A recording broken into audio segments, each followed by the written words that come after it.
What is going on, everyone? David Ramsden-Wood here with Mark Rossano. You probably can't hear me very well because I am, in fact, wearing a mask because our president virtue signals that when you're in a Zoom with other people, whether they're vaccinated or not, it really doesn't matter because we're trying to send a message. And you know what I think about messaging. So, Mark, how are you this morning? Good to see you.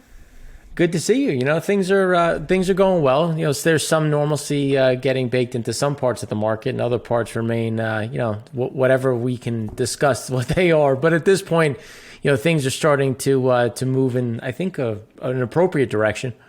And by appropriate, you would mean in the downward direction. And I think today we'll start the show with Janet Yellen coming out and acknowledging the unicorn, the elephant in the room, that there is in fact inflation and we may need to raise interest rates, which is like giving a State of the Union address when every single politician has been vaccinated, are socially distanced, and yet they're still wearing masks. The elephant in the room is, why aren't we following the science? But finally on inflation, it sounds like Janet Yellen is acknowledging that there are some issues in the economy, which I found out last night when I went for dinner when my prime rib French dip was 15% higher than the last time I was there. So if that's not inflation, I don't know what is. Well, and that's the underlying problem is, you know, everyone likes to quote science and this and that. But when you start looking at the actual underlying data, you know, you start to kind of question, you know, what are people actually looking at? You know, and this is the Fed's own admission that the GDP price deflator is one of the better ways to look at inflation. And when you look at the fact that it came in at 4.1%, it's like, okay, well, you just told me that's a great way to look at inflation, and it's at 4.1%. So you keep telling me that you're going to tolerate something over 2% for an extended period of time, but how far over 2%? You know, at what point does this become a problem? And this is for Q1 because this is a look back, but to your point, I mean, who has seen prices go down? Now, the next comment is, well, expectations drive inflation. It's like, well, that's true until inflation actually starts hitting, and now prices getting passed through drives inflation. And that's where we are right now. We're in the throes of importing inflation after exporting it for the last, 40 years at this point. So what's interesting to me is obviously everyone looks at the stock market as a gauge. And even though we are richer than we were at January last year when the S&P was 3,400, if you imply 10% inflation, that sort of is 3,800. So we're just marginally like above treading water here.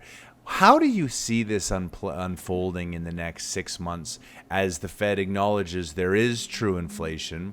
We're printing money like crazy. It's very hard for restaurateurs to hire staff.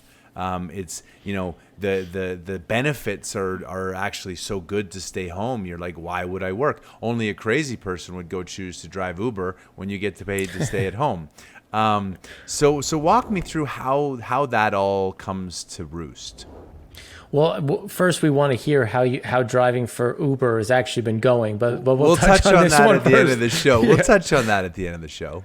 All right. So the big thing now, obviously it came from Yellen, not from Powell. So you have to look at, who is saying it. Some of the Fed governors and basically some of the people who don't vote have said that, things are starting to get a little overheated. We have to look at this.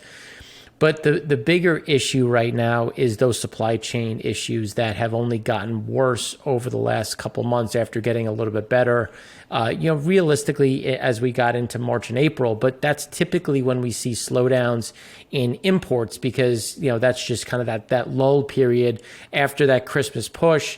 After then you have the January restock, then February slows, March, April starts to kind of see that base, and then you get the push into summer. But we didn't see, even that couldn't clear it because we're so far behind on that supply chain. Now we had the CEO of Intel talking about additional shortages and it persisting for an extended period of time. So we're already seeing that side. The supply chain isn't going away. We know that. And that comes down to what is transitory. So when you turn around and you look at those prices, when we see corn at $7, you see all of these other types of prices across the commodity space going higher, that is going to impact people because when you talk about the numbers of what people are saving, what people have earned, it is skewed to the rich. When you look at the top 10% of the United States and what they've increased in savings versus the bottom 90%, it's a vastly different story. So even though it looks like, okay, people can weather the storm, it's very much bifurcated. There are people that can weather the storm, but let's be fair, they could have weathered the storm, 12 months ago. It's just the people that are going to get hit the most have the least amount that they've earned in savings, and they're the ones that are going to be dinged with these increase in prices that are not paring back anytime soon. I was going to pivot to oil, but you actually raised a really good point. And so yes, if you follow me on LinkedIn, and I haven't posted it on Twitter because I've taken kind of a Twitter break since I find it very toxic and not that enjoyable. However, for the Twitter people that love it, I still give you props. No, I have started driving Uber, and I have learned a lot. I've learned a lot about myself. I've learned a lot about being in the service industry. I don't call it white privilege. I call it upper middle class privilege. My parents stayed together. They only had 2 kids. They could afford to have those kids. They invested all their time in their kids. They ensured we went to college and thought of our college degrees as ROI based instead of finding ourselves based. If I wanted to find myself, I could have found myself in an alley drinking.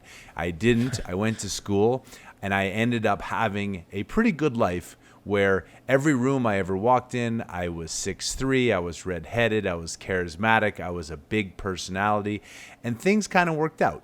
I have never been in the service industry, and I've never been exposed to what people are going through.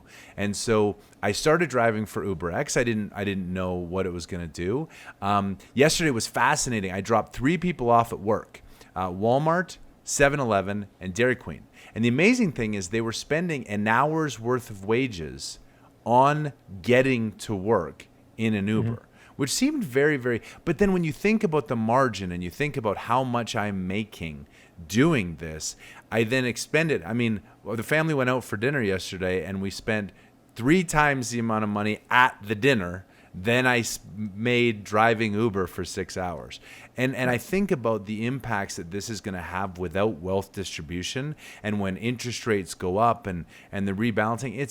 It's very interesting. It's very enlightening. I'm certainly not doing it as a lark. I'm doing it to learn. I think I'm going to write a book called Jobs in America. And I think the goal currently is to do Uber driving, work in an Amazon warehouse. I think we can all acknowledge I'll be fired within the first 2 days.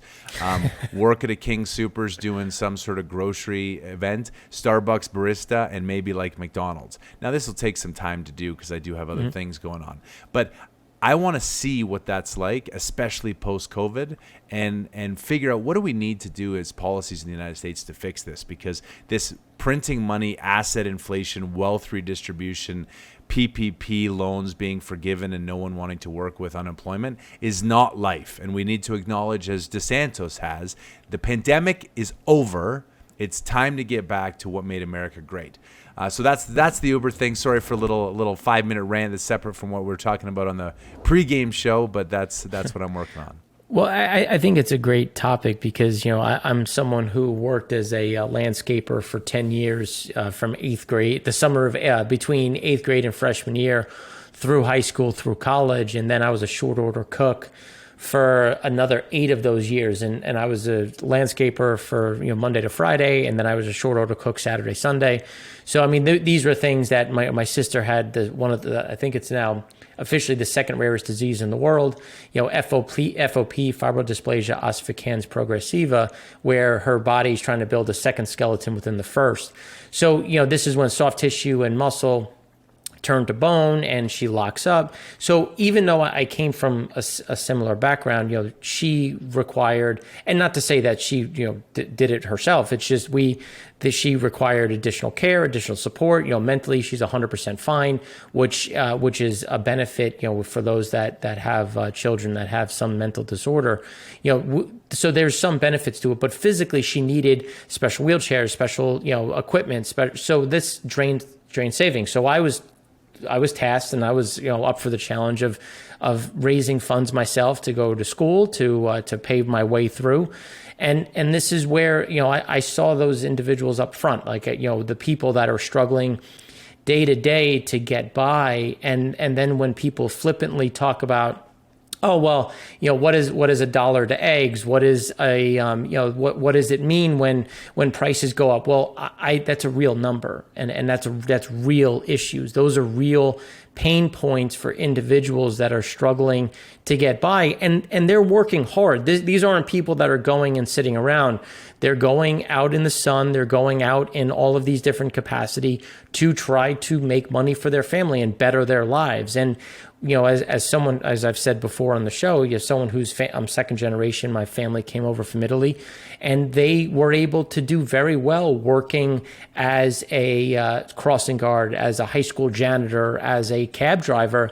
And to your point on Uber, my grandfather owned his own medallion, owned 3 brownstones in Brooklyn, was able to rent 2 of them, lived in his own.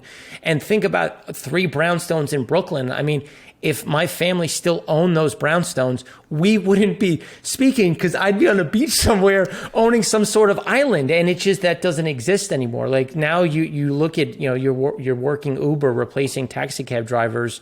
And what kind of life are you going to lead if this is your pure job? And I think that there's a lot to discuss behind that. Oh, absolutely. And you know what I will say, the other thing that's been really interesting is obviously in this, you get a lot of different people. I've done 2 trips to the same place that I didn't know what it was. It was a track. And one guy who clearly worked in the service industry had $4,000 of cash, and he was headed to Blackhawk to go play poker.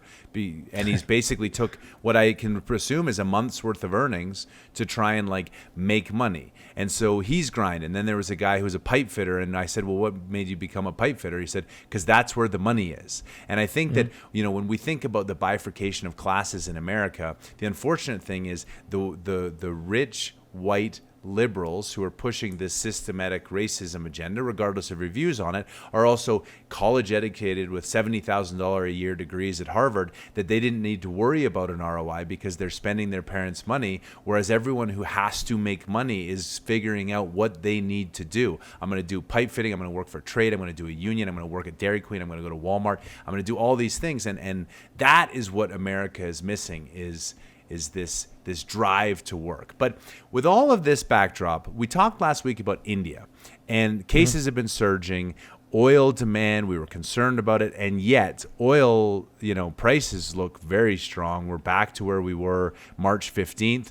Obviously, equities haven't quite got back to where they were, but it seems like the momentum on the oil side is coming in spite of some of these pushes. What's the give and take in terms of oil demand forecast that you think is driving the market right now, Mark? Well, it's interesting because I went back in time to look at other periods where the physical market was so different from the paper market. And clearly it was there with, in 08 and 09. But the most recent one was 14 into 15. And when you look at what happened, and everyone remembers the very uncomfortable Thanksgiving of 2014 when OPEC died, and you look at what happened, following that, but the physical market was already indicating this was coming. Like you saw the pricing getting pressured, and nobody really believed it. You had the price come off a little bit in the futures market, but then it really caught up through the rest of November and then the first few weeks of December. But then as we got into January, the market started to question Saudi Arabia's commitment to it. And that was when all of a sudden you started to see the futures prices go up while the physical market continued to get worse. And there was a quick snapback after, let's call it about 3 months, but it did last 3 months. Now, today, and I was complaining to someone this morning, when you look at what's happening, so we have Urals at 12-month lows, we have Russian exports at 13-month highs, we have then on the other side, we have India that is cutting about 1 million barrels a day of imports. They've increased exports of gasoline and diesel, and when you look at India in general, they're already essentially maxed out on the available storage that they have. So you're going to see a lot of this sit on the coast. And then when you look at China China, the Russia has sent the least amount of barrels into China and most of Asia, but let's just focus on China, since January of 2019. And when you look at the underlying pivot, because then you look at the Chinese data and you look at, okay, where are they importing crude from? It's less from the GCC, it's less from Iraq. Well, it's coming from Iran.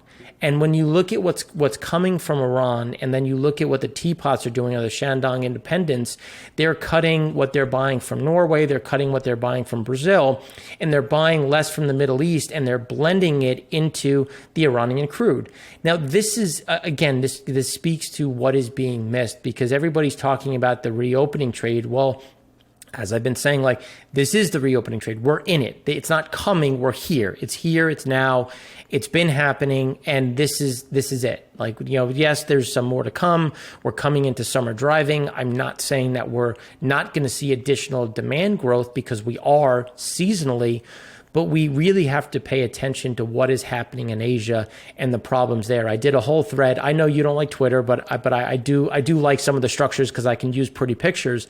I did a whole thread on credit impulses, and this has been a big focus for us on Chinese credit impulses, which continue to roll over, which continue to show that the Chinese government, and just that's from the village level up to the federal government level, they don't have the capacity to continue to issue debt.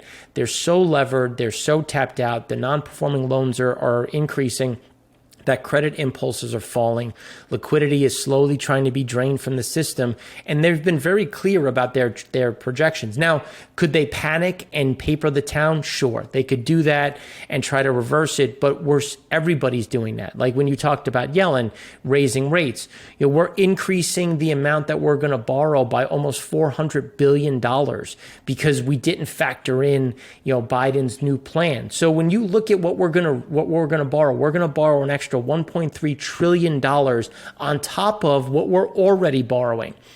So when you just look at the frothiness in the market, and it comes down to at what point do people reject pricing? And that's where, when you look at India, even though India is going through their COVID surge, gasoline prices haven't really fallen, even though demand has. And that's when you start to look at, does inflation beget stagflation? And then what does that mean going forward? Because we still haven't seen those wages rise to match where inflation has gone.